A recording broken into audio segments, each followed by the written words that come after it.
I've never thought much about Post-it notes.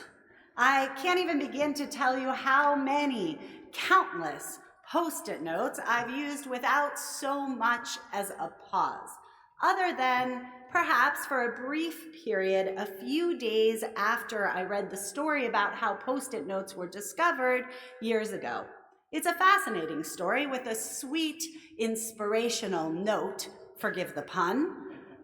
But as an aside, in case you haven't heard it, I'd love to just share it with you in this moment. Turns out that the researcher who discovered the glue that makes Post-it notes stick and unstick thought that he failed miserably. Dr. Spencer Silver is quoted as reflecting that at the time, we wanted to develop bigger, stronger, tougher adhesives. This was none of those. But he thought that somewhere, somehow, there must be a use for the adhesive that he found, so he would share his discovery with anyone who would listen. Meanwhile, as the story is told, his colleague Art Fry, who sang in a church choir, was experiencing frustration week after week.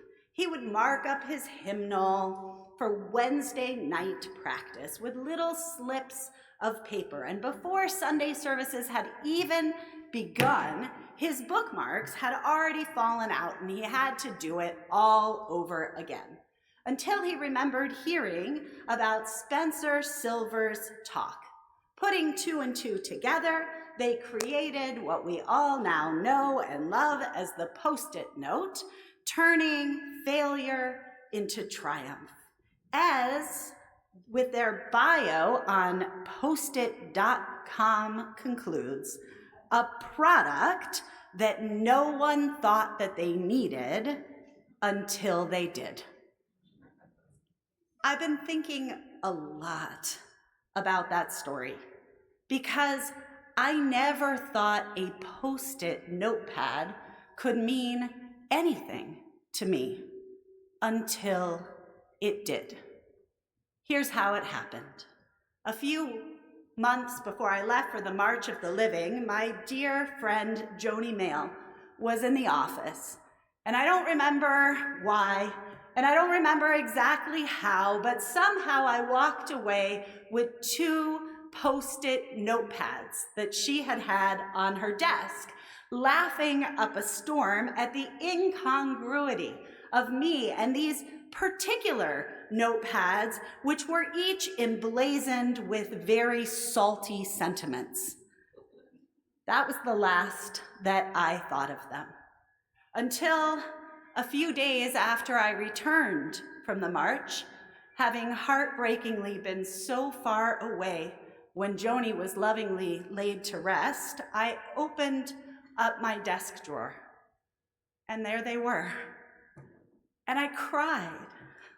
And then I remembered her laughing, and I imagined how hard she would be laughing at me for crying over the Post-it notes, as if they were some version of one of those kitschy t-shirts. My beloved Joni went on to Olam Haba, and all I got were these Post-it notes. She'd left me. She had left so many of us infinitely much more.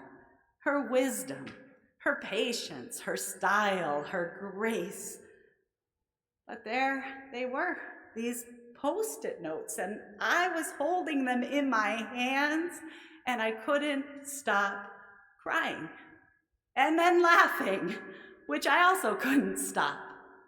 Why do the random objects our loved ones leave behind do this to us? And why is it the things that you least expect? It's particularly strange upon reflection that these pieces of paper should mean so much, because in the nearly 26 years since I first walked into Temple Emmanuel, Joan, in addition to the intangible, incalculable gifts she gave me every single day, also gave me a fair amount of stuff. There's the scarf that she knitted by hand.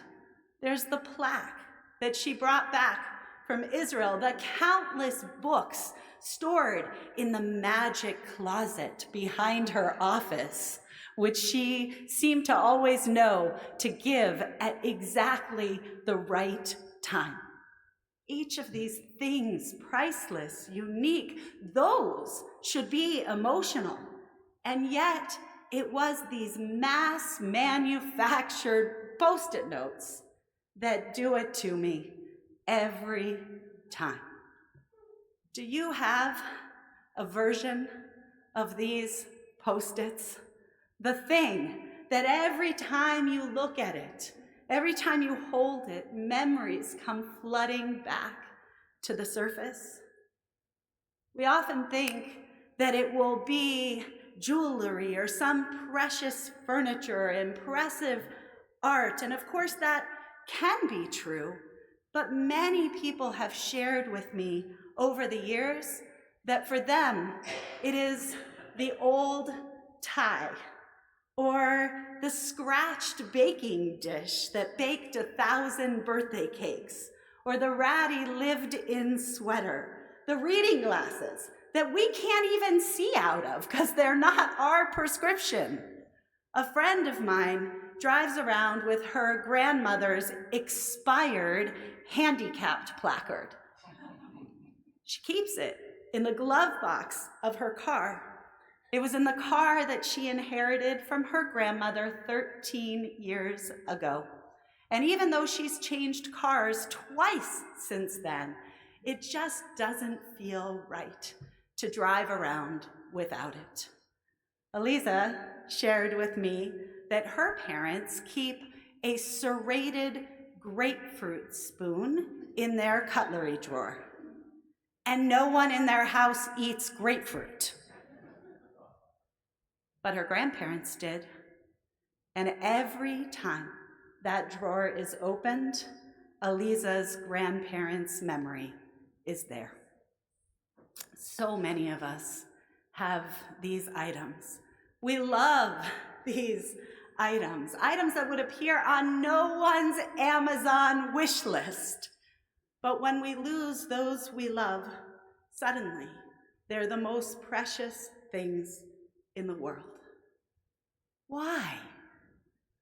One reason is suggested by a story that columnist Leah Satil shares of a woman named Sherry, who in this digital age always carries a paper library card with her in her wallet. The card belonged to her father. Why does she carry it? She says, "My dad was one of the first who took me to the library on his motorcycle with a giant helmet balanced on my 3-year-old skull.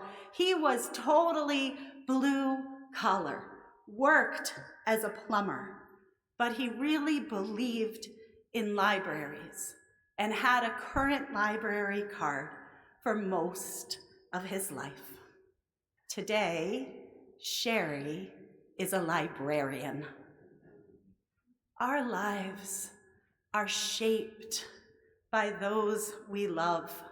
These small items, these small things that are sometimes called linking objects, remind us of the love, the lessons, the legacies our beloved departed have left us. So powerful is that connection that the entire holiday that we observe today, Shavuot, is a celebration of our people's linking object, the Torah. We hold it, we unfurl it, we read from it, and we find our beloved family's story there. We don't need for it to be covered in jewels to remember that on those scrolls is something that our ancestors left us that matters so much because of what we do with it today. We read it, We find their story, their love, their lessons, their legacy, and their link. That is what we are doing together right now. May we hold them. May we remember them as we rise now for Yisker.